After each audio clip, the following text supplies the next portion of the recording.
Before we begin, I'd like to give a shout out to my loyal subscribers out there that are likely staunch supporters of the Urantia book. As we traverse into the history of the Urantia book, along with its origin story and scientific deficits, it's important to understand that seeing all angles of the origins of the Urantia papers does not mean that I'm discrediting such a document. Rather, I would like for you to feel confident that with every point I provide today, there is an equal and plausible counter-argument that can resist scholarly scrutiny. Every religious publication on the planet has holes in both its origin story and, of course, some of the material in which it claims to provide. The standing question was never whether a religious text was holy or sacred, but rather compared to the rest, how close does such a text come to God's original message? Due to variances in translations, distortion in messages over the progression of time, and of course cultural biases that cannot be ignored for you truth seekers out there, attempting to ascertain your own truth, on my channel, I try to educate both the believers and critics as to providing real interpretive evidence to decide for themselves whether to incorporate the Urantia book into their own religious perspective. With that said, I'll leave a defense section at the very end that provides some of my rationales, either supporting or refuting the following points I will be making. All right, let's get started.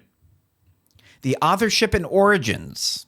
The abbreviated origin story of the Urantia book, for those of you who are new to the channel, consists of a psychiatrist named Dr. William S. Sadler that resided in Chicago roughly around the year 1911.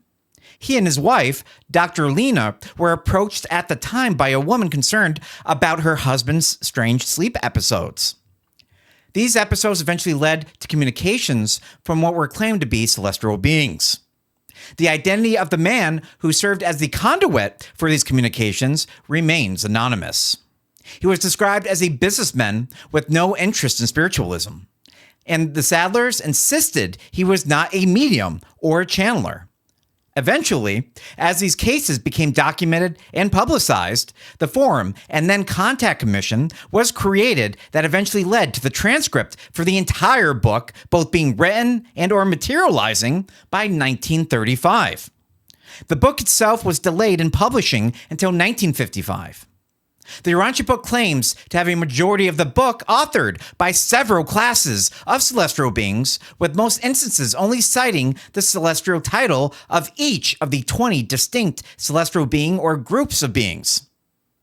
I put a generated table on the screen for you now, for those that are confused. There are a lot of titles.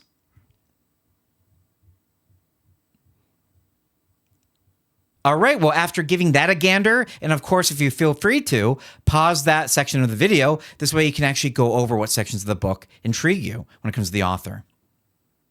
In totality, the process of transcribing this information appears to have gone through multiple hands from the original celestial author to the midware that transferred said knowledge into material form to 3/4 of the sections somehow relating to the sleeping subject. To the last section, the life and teachings of Jesus, literally materializing on its own. And finally, these documents were reviewed and edited by members of the Contact Commission. To make transparency and even alleged conspiracy accusations worse, several members of this commission, who included Dr. William S. Sadler, that was the leader of the group, Dr. Lena Sadler, William's wife, Wilfred Kellogg, William's brother-in-law, Anna Kellogg, Wilfred's wife, and Emma Christensen, family-proclaimed foster child that was known as Christy, were either biological or accepted as family members of the Sadlers. We'll just say for now that the Sherman Diary entry found on the website Square Circles indicates that Christy developed a relationship with William Sadler after being struck by a car in July of 1922. Consequently sustained a head injury that led to her being briefly unconscious, and then after developing what appears to be a professional relationship with the Sadlers, Christy eventually took the Sadlers' child's room, who was then serving in the Marine Corps. As you can see, the intimacy surrounding these members appears to be more intense than many relationships we see today with individuals who publish books together. This also includes Wilfred and Anna Kellogg, also sharing the same grandfather, John Preston Kellogg, indicating a half-first cousin relation to one another. Fun fact, thoroughbreeding, the kind term I am selecting to be less triggering than incest, was something commonly practiced early in our history in the Urantia book. Andon and Fanta, described in 63 1.1 as the parents of all mankind, were twin brother and sister. Supposedly, back then, genetic mutations weren't really a thing. After all, ancestral procreation only leads to deformities and mutations simply due to not having a viable, prominent gene to take its place from the healthier parent like we have today. With Andon and Fanta, there were little, if any, deformities, since they were, in a lot of ways, the very first of their species. If we are looking to dismiss the claims of a conspiracy from the start of this investigation, such close, intimate family connections in tandem with housing a former patient with a likely previous head injury that the Sadlers affectionately identified as their foster daughter does not promote the unbiased, diverse characteristics surrounding the book's origins that many of us are looking for. Furthermore, when it comes to the short list of suspects as to who the sleeping subject actually was, several unconfirmed but documented investigations seems to frequently point to Wilfred Kellogg. If this is true, this strengthens the family connection with all of this. In addition, Dr. Sadler was a former Seventh-day Adventist participant, an influence that is believed by some critics as to have shaped much of the book's content, with debunkers claiming that he possibly inserted his own personal ideologies into the text. This ideology change appeared to be a stark shift in belief patterns and special interests, where one time Dr. William was renowned for debunking paranormal activity, citing legitimate psychopathology origins that eventually led to his published work of The Mind at Mischief in 1929, and then later on in his life, focusing on such titles like Living a Sane Sex Life in 1938 and Courtship and Love in 1952.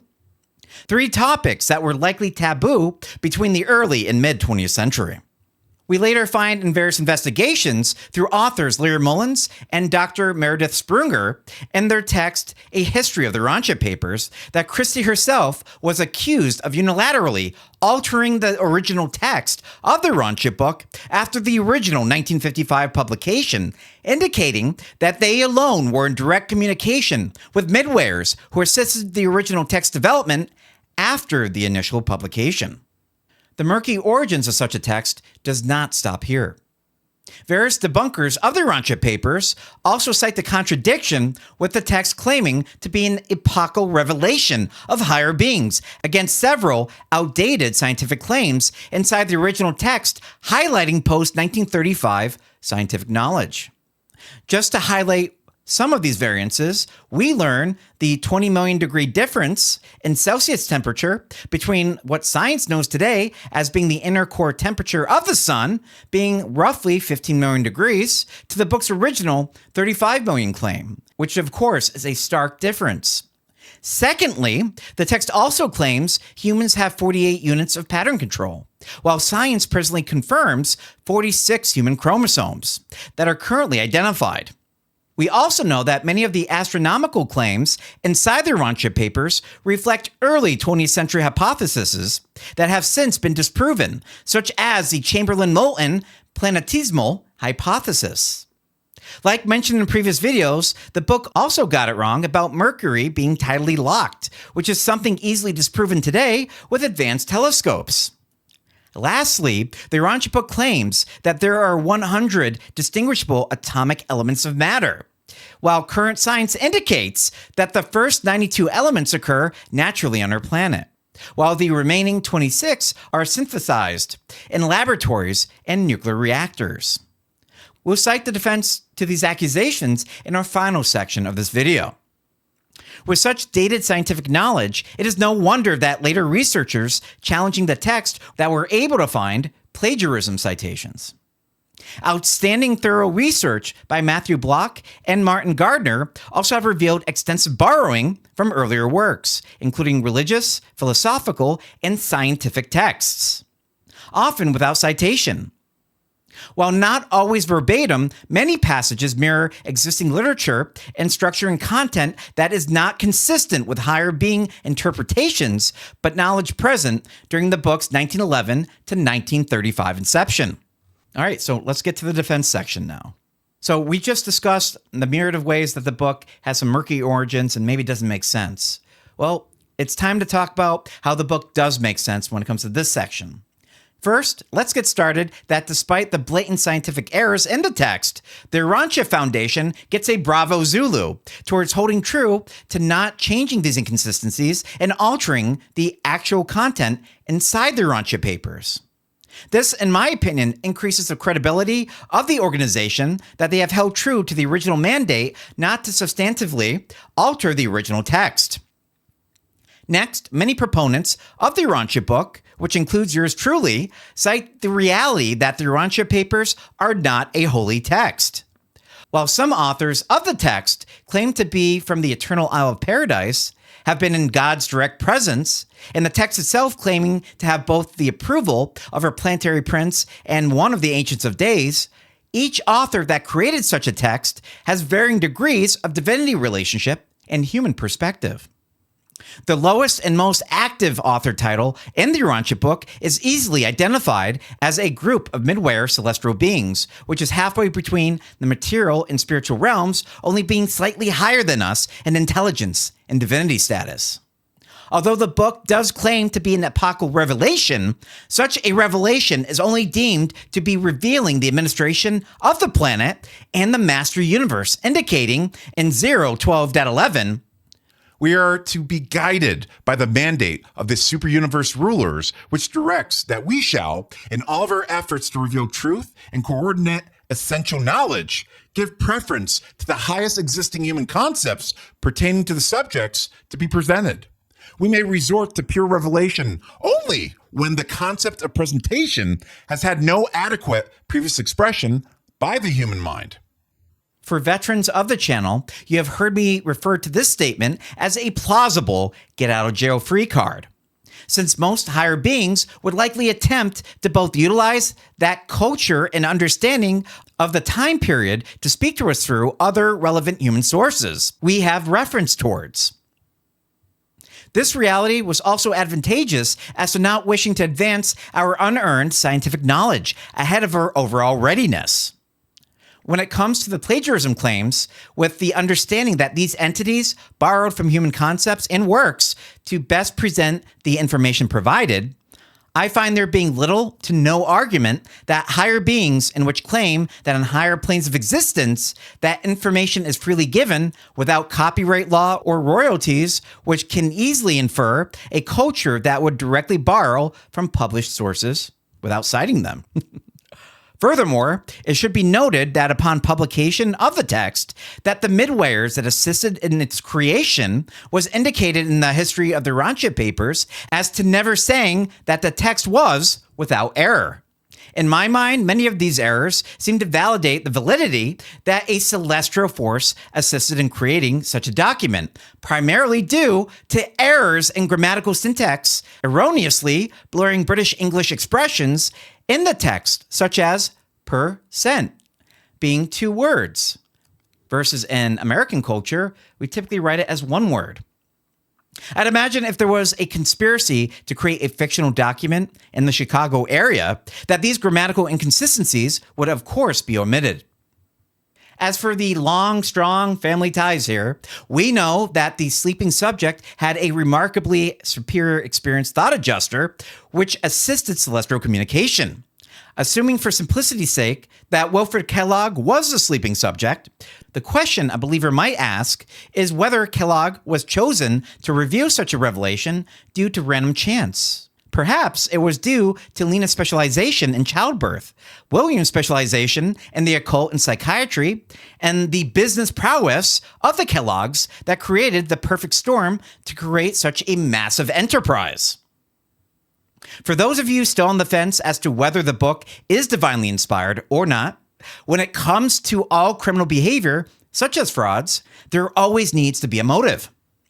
If we look at the Urantia Foundation's profits and their desire to provide the book free of charge on their website, it's perhaps easy to take profit off the proverbial table. The massive undertaking of collecting these human sources from 1911 to 1935, creating a over 2,000-page book that is greater in size than War and Peace, and then to postpone the publication of the text for the next 20 years, does not say to me that money or impulsive religious fanaticism was the motive. Whether or not you believe that it was a mass psychosis or medical doctor-married duo that eventually chose embracing religion rather than focusing on science, well, I'll leave that possibility up to you. Fact or fiction, holy or hoax, perhaps the reason why this religious text resonates for so many of the faithful is simply due to the philosophy and values inside the text feeling like they should come from God, even if they weren't. That's all for today's video. Thank you again for watching, your continued support, and I'll see you on the next one.